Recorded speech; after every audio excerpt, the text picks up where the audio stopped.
समाज कल्याण विभागाच्या महिला वसतिगृहात राहणाऱ्या विद्यार्थिनींच्या आरोग्याशी खेळ करण्याचा गंभीर प्रकार समोर आला असून वसतिगृहातील कर्मचाऱ्यांच्या अंतर्गत वादातून विद्यार्थिनींच्या जेवणात अथवा पिण्याच्या पाण्यात अपायकारक द्रव्य मिसळण्याचा प्रयत्न झाल्याचा धक्कादायक आरोप करण्यात आला आहे। या संदर्भातील एक ऑडिओ रेकॉर्डिंग व्हायरल झाल्याने संपूर्ण प्रकरण उघडकीस आले आहे। मिळालेल्या माहितीनुसार सुट्टी सुरू असली तरी वैद्यकीय तसेच इतर विभागात शिक्षण घेणाऱ्या तब्बल 22 विद्यार्थिनी वसतिगृहात वास्तव्यास होत्या। याच काळात काही कर्मचाऱ्यांनी विद्यार्थिनींच्या अन्न किंवा पाण्यात घातक पदार्थ मिसळून त्यांच्या जीवाशी खेळण्याचा कट रचल्याचा आरोप विद्यार्थिनींकडून करण्यात आलाय। हा प्रकार निदर्शनास येताच समाज कल्याण विभागाने तात्काळ संबंधित कंत्राटी कर्मचाऱ्याला सेवेतून मुक्त केले आहे। मात्र एवढ्यावर समाधान न मानता संबंधितांवर फौजदारी गुन्हा दाखल करण्याची मागणी विद्यार्थिनींनी केली आहे।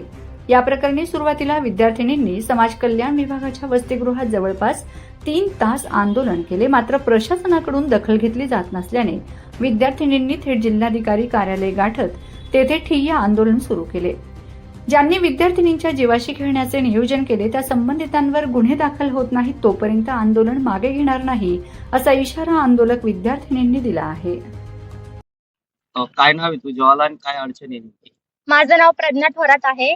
मी शिरपूरहून आहे आणि मी आपल्या नंदुरबारच्या मागासवर्गीय डॉक्टर बाबासाहेब आंबेडकर मागासवर्गीय वसतिगृहात राहते। तर विषय असा झाला होता की कुंदन पावरा नामक एक व्यक्तिमत्व आहे, तिने म्हणजे मुलींचा जीव घेणा प्रकार केला होता। 22 मुली आम्ही हॉस्टेलला प्रेझेंट होतो। तर तिने असा प्लॅन केला होता की पाण्यात किंवा जेवणात आपण विष टाकू आणि मुलींची हत्या करू, असा प्रकरण केला आहे। आमच्याकडे त्याची रेकॉर्डिंग आहे, म्हणजे आमच्याकडे प्रूफ पण आहे। तर आम्हाला आमच्या मागण्या पूर्ण करायच्या, आम्हाला जी व्यक्तिमत्व आहे जी गुन्हा करणार होती ती आम्हाला इथं उपस्थित पाहिजे आणि काही कारण नसताना ती हे आमच्यावर करणार होती, तर ती व्यक्तिमत्व आम्हाला इथं उपस्थित पाहिजे। आम्हाला कारण जाणून घ्यायचं आहे, आम्हाला न्याय मिळालाच पाहिजे।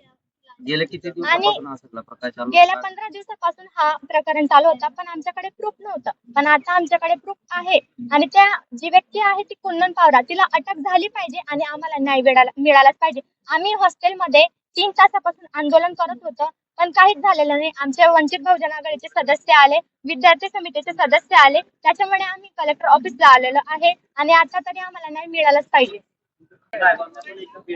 एक स्वयंपाकी आहे, त्या स्वयंपाकी आणि एक शिपाई बायसोत कर्मचारी यांच्यामध्ये एक संवाद झाला, त्याचं रेकॉर्डिंग बाहेर आलं। तर त्यामध्ये काही असे शब्द होते जे विद्यार्थ्यांना त्या आरोग्याला घातक असे शब्द प्रयोग त्या ठिकाणी केला गेला आणि ही बाब लक्षात आल्यानंतर आम्ही संबंधित कर्मचाऱ्याला त्याची बदली केली।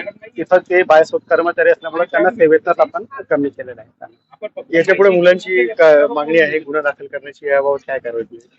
तर त्या गुन्हा दाखल करण्याच्या अनुषंगाने आमची कारवाई चालू आहे, ती आपण करतो आहे।